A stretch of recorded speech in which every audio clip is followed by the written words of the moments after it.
এক বাদশাহ একজন দরবেশের কাছে যেয়ে বলল, হুজুর, আল্লাহ তাআলা আমাকে দুনিয়াতে বাদশাহী দান করেছে। এখন আমি কি করলে আল্লাহ তাআলা আখিরাতে আমাকে বাদশাহ বানাবে? সেই দরবেশ বলল, আপনার গুনাহ ছেড়ে দিতে হবে। বাদশাহ বলে, হুজুর, গুনাহ কিভাবে ছেড়বো?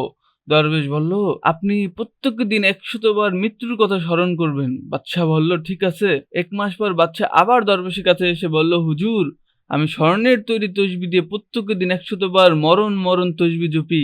তারপরেও না ছাড়তে পারছি। দরবেশ বললেন, তোমার তো মৃত্যুর কথা স্মরণ করা একবারও হয়নি। তুমি তোমার বাদশাহী একদিনের জন্য আমাকে দাও। আমি তোমাকে শিখিয়ে দেব কিভাবে মৃত্যুর কথা স্মরণ করতে হয়। বাদশাহ বলল, ঠিক আছে।